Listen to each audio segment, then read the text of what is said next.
town of North Castle, New York is located in east-central Westchester County, 36 miles northeast of New York City. Encompassing 26 square miles, it embraces North White Plains, Armonk, and Banksville.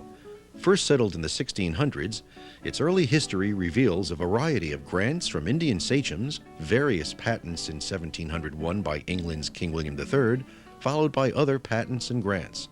Preserving history for residents and visitors is the aim of the North Castle Historical Society, founded in 1971. By 1977, historic Smith's Tavern became society headquarters and is now the center of an educational complex of 4 historic buildings. Now let's meet our hostess, the North Castle town historian, Doris Finch Watson. Greetings and welcome to historic Smith's Tavern. Before we go inside, I'd like to point out this plaque which thanks IBM Corporation and all who helped us to acquire this wonderful historic building. As we go inside, I'd like to turn back the clock and the calendar 200 years so that we can experience the lifestyle of the 1700s. So please come in. Before we begin our tour through the tavern, I'd like to ask you to sign our guest register. We're chartered by the Regents of the University of the State of New York, so we have to keep track of our guests. Also, we have a donation jar here, and we'd be very grateful for your help, for this helps us to maintain all of the buildings here on our educational complex. And so now we'll be able to ask you to come into the earliest part of the building. Please follow me.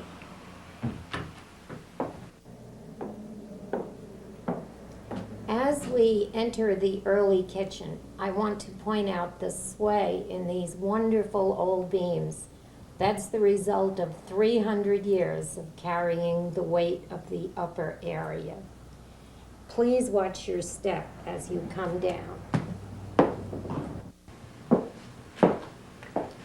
Here we are in front of the early fireplace. You'll notice that these 3 large pieces of granite comprise the front of the fireplace.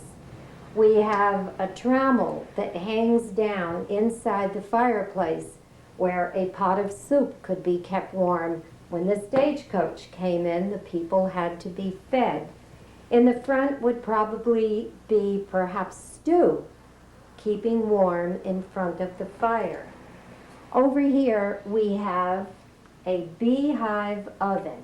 It was called a beehive oven because it was shaped very much like a beehive, made out of brick.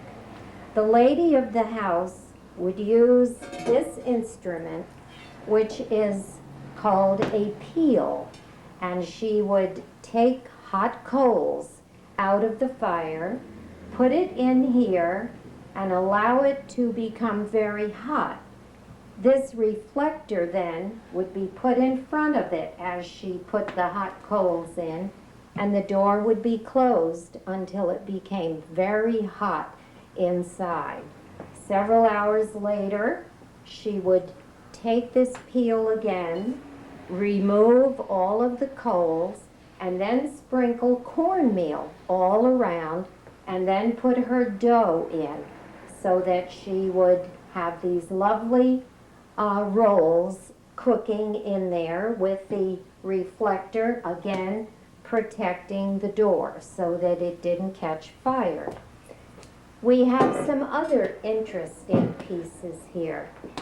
This is an early toaster. The bread would be put in here, and it would be held over the fire and then turned like that so that the toast would be golden brown on both sides. Also, we have here a wafer iron. This has a design inside, and a mixture would be made with egg and flour and milk and a little sweetener, and put in the fire and toasted to a golden brown. Here we have an early baking piece for little muffins. Along the top here, we have a candle box. People spent hours dipping candles in the early 1700s, and they would be kept there so that they would be available when needed. Along here, we have a charger. A charger was a very large plate that a whole chicken could be served on, or a large piece of meat. People ate from smaller plates, always made of pewter in the early days. This is a candle mold, which was used later after they stopped dipping candles. This is an early Betty or Phoebe lamp hanging at the corner.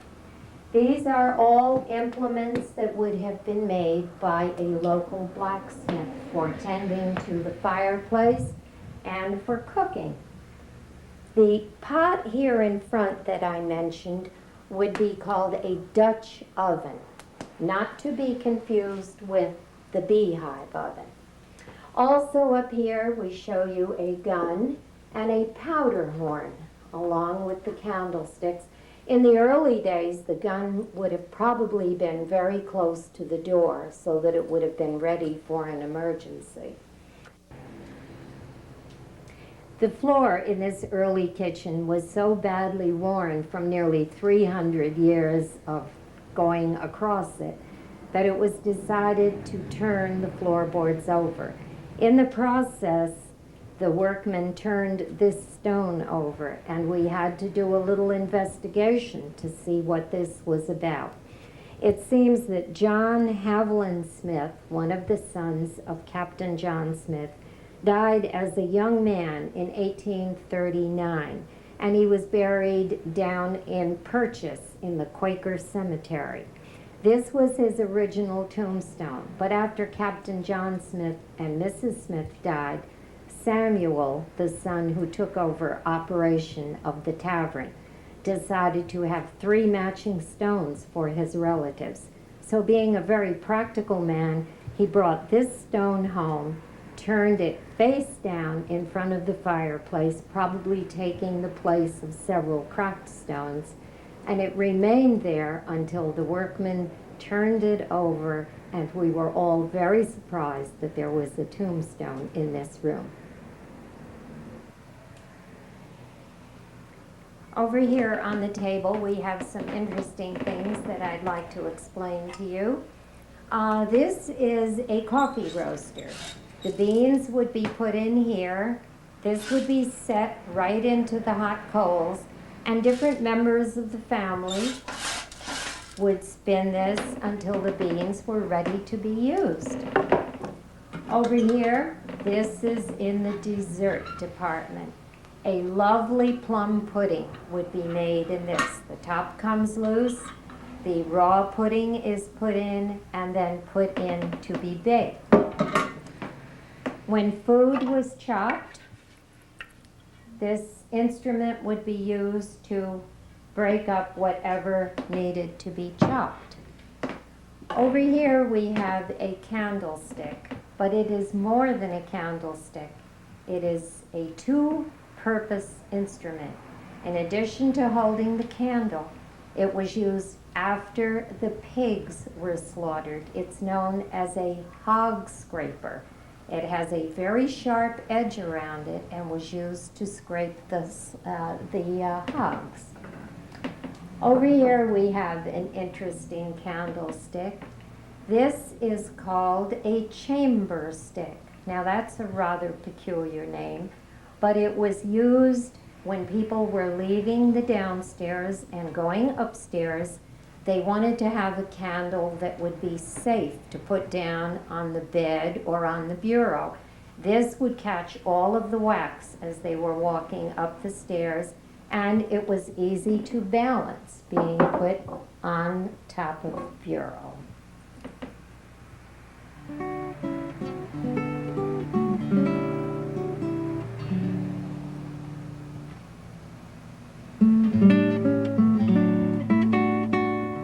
Here we have a baby's cradle, an 18th century cradle that was given to the society by the Brundage family, who for many, many years lived diagonally across the street.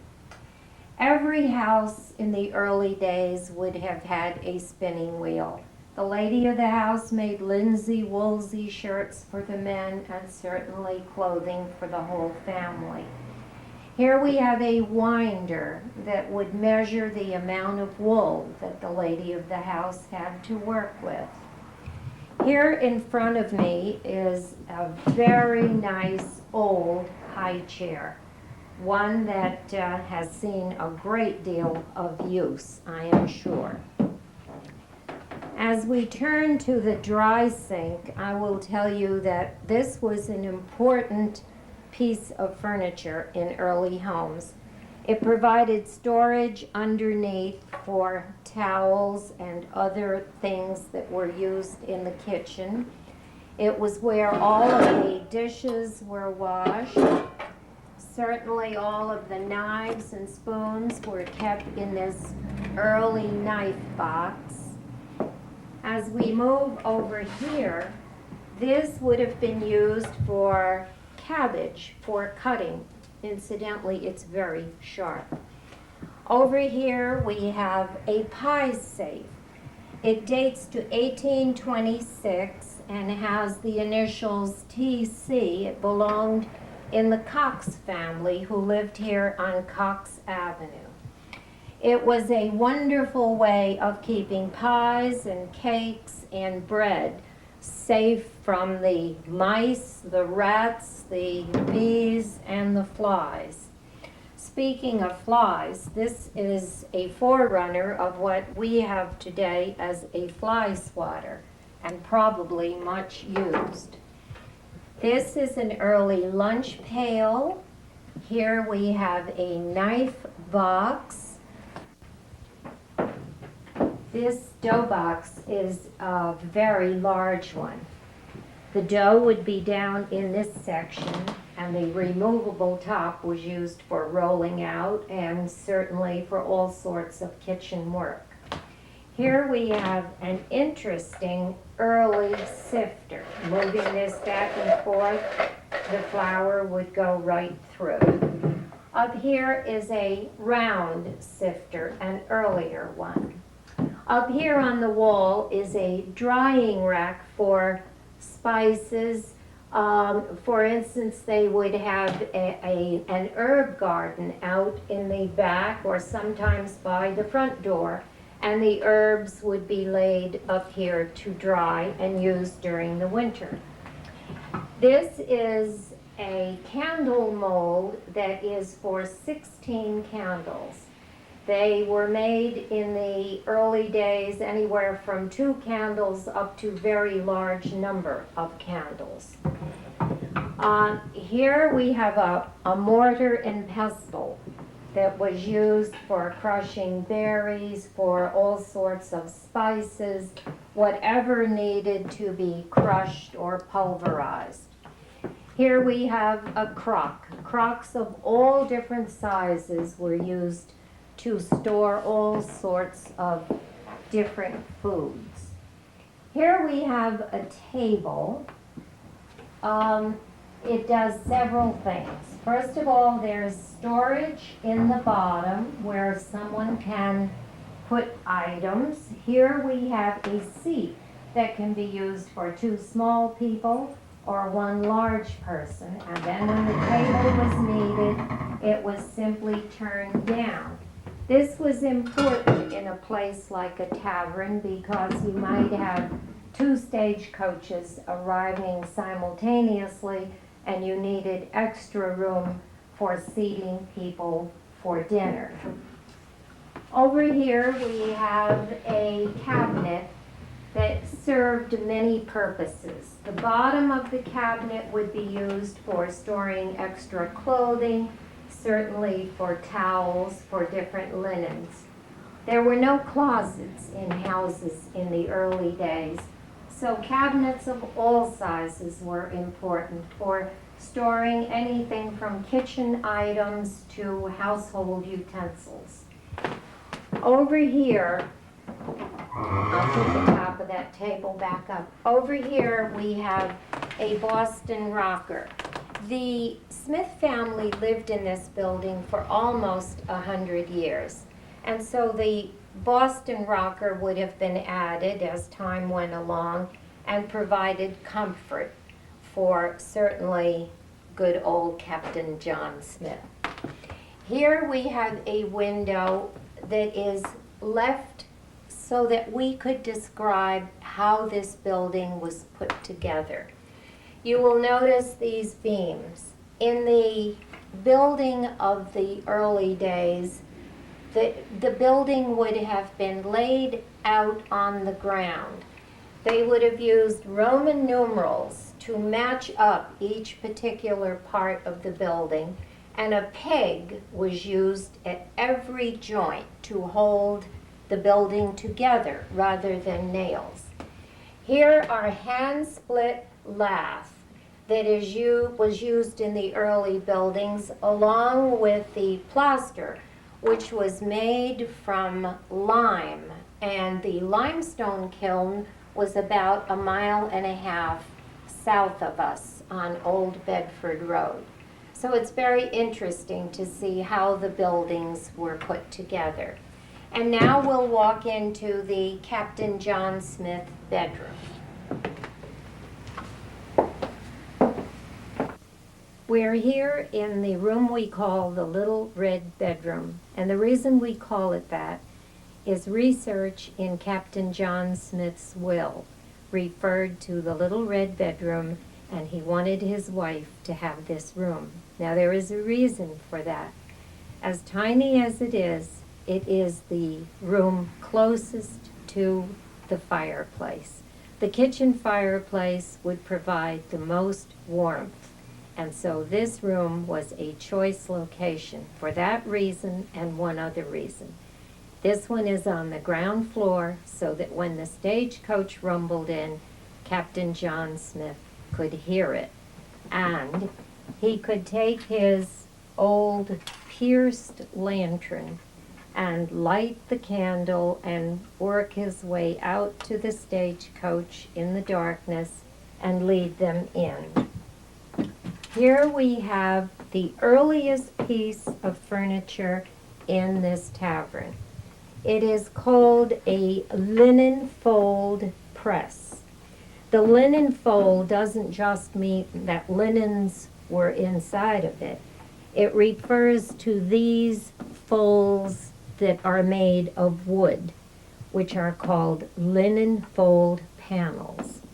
This would have been a dower chest, and it dates back to the middle of the 1600s. Over here, we have clothes hanging up. Remember, we said there were no closets in the early houses, so things were hung. We're very fortunate to have this bonnet and 2 others like it. This was given to the society by a descendant of Captain John Smith, and these were the bonnets worn by Mrs. Smith. You can see the lovely little creases in the material. So we're very happy about having those.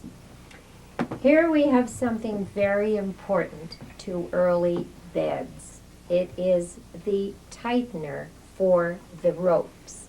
Early beds were strung with rope. This particular bed was used by my family, the Finch family, and it was a gift from me to the society. The reason for tightening the ropes is that otherwise the ropes go down, and if 2 people were sleeping in the bed, they would both end up in the center. Tightening the ropes made it more comfortable, and so we think that's where the saying sleep tight came from. It is true that this room is tiny, but it does have a charm. As we enter the old milk room, I'd like to point out this bulge in the wall. This is the northern part of the beehive oven, which is on the opposite wall here. Over here we have an early churn.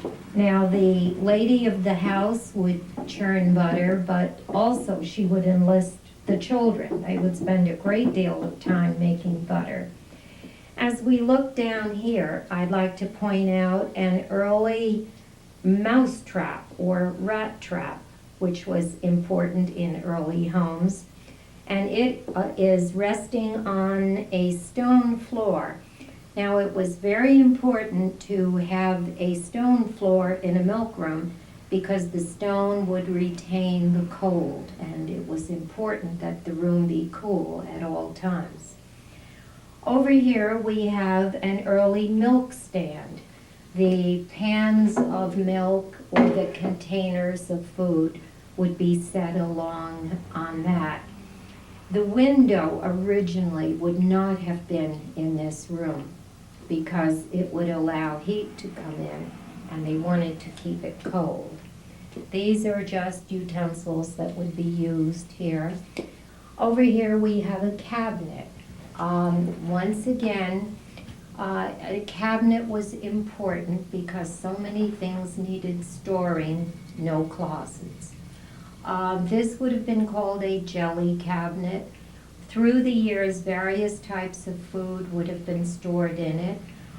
When the method of canning changed, why glass jars were used, and tomatoes, relishes, pickles, jellies, all sorts of things would have been kept in that cabinet.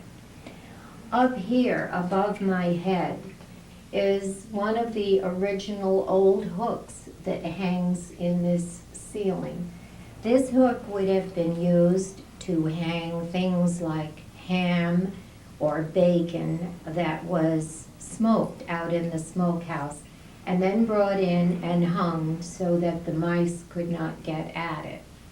And now we'll continue our tour, if you'll follow me, please.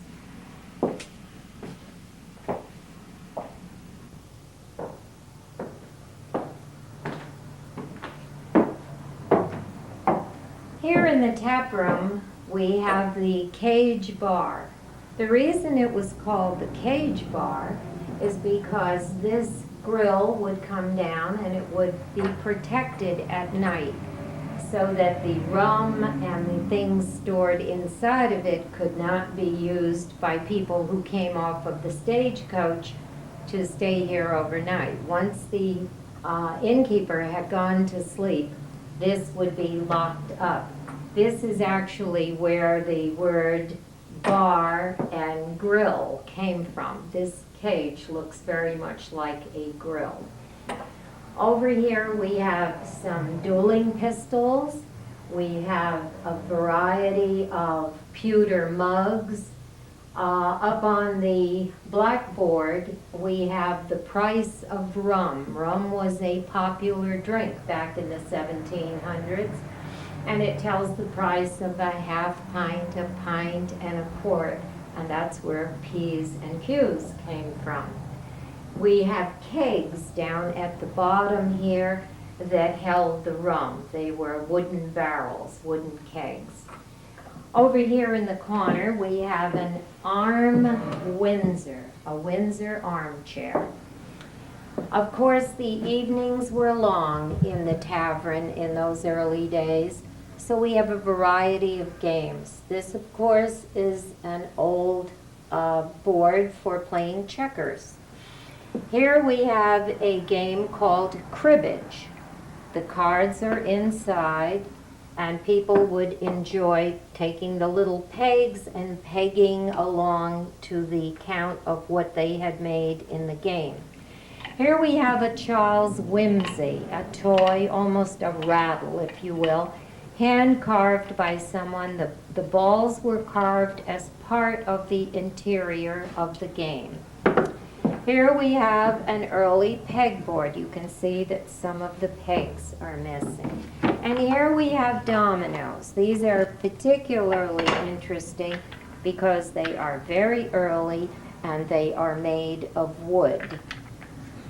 In addition to the normal table settings, when the stagecoach came in with extra people on board or 2 or 3 stages arrived at the same time, they needed to have additional seating space. So here we have another drop leaf table which could be moved out and provide extra space. This is a straight back Windsor. It is an interesting one because it has some bamboo turnings and probably is about 200 years old. This tavern table is a fine example of a type of table that was used in taverns back in the 1700s. It is set for a traveler to have his lunch or dinner, a pewter plate, a Bennington dessert container, and of course the pewter mug to pour in whatever his drink of choice might be. As we look into this corner, you will see the license which was issued to Captain John Smith in 1823. There were a series of licenses, one each year. This is one of the originals, and we treasure this. Here we have a hutch which is a step-back cabinet, called step-back because of the way it is fashioned. Underneath we have storage space. Again, always a need for storage because of no closets. We have another charger here, which is a large serving plate. Certainly a lot of pewter ware, more Bennington ware, and a yellowware pitcher, as well as a fine old bowl. This is a very interesting ladle. It is made of pewter and would have been used to scoop the stew out to serve the people in the tavern. This chair is a very fine Windsor chair. It is beautifully preserved. It's about a 1790 and a fine example of a saddle seat. Moving on.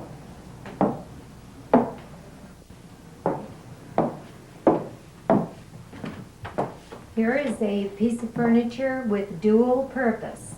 It is a chair to be enjoyed by the fireplace, and when needed, it becomes a tavern table. So it's a very practical piece to have in an early tavern. Up here we have a very old tea container. Tea was highly prized back in the 1700s. This has the original old red paint traces left on it, and you can see a little bit of the original emblem. Next to it, we have a pewter teapot. The teapot was used a great deal in the early days, and today a teapot like this brings a very good price in an antique show. Moving over, we have a daguerreotype of the son of Captain John Smith. His name was Samuel P. Smith, and he ran this business after his father died. Alongside of him is a daguerreotype of the lady he married, Maria Hobby. We're very pleased to have Maria's sampler up here on the wall. Maria carefully stitched the ABCs in capital letters, in lowercase letters. Her name, Maria Hobby, is worked into it, and the date, and by Maria. So this and this are original pieces that were here in the tavern. Another early candlestick, the long clay pipes that were used long ago in the tavern and could certainly have the end broken off and be used over and over again. Up here, if I can open it, is an example of where things would be hidden. For example, the family Bible, or possibly a piece of silver. Anything that was important in the family could be hidden out of sight.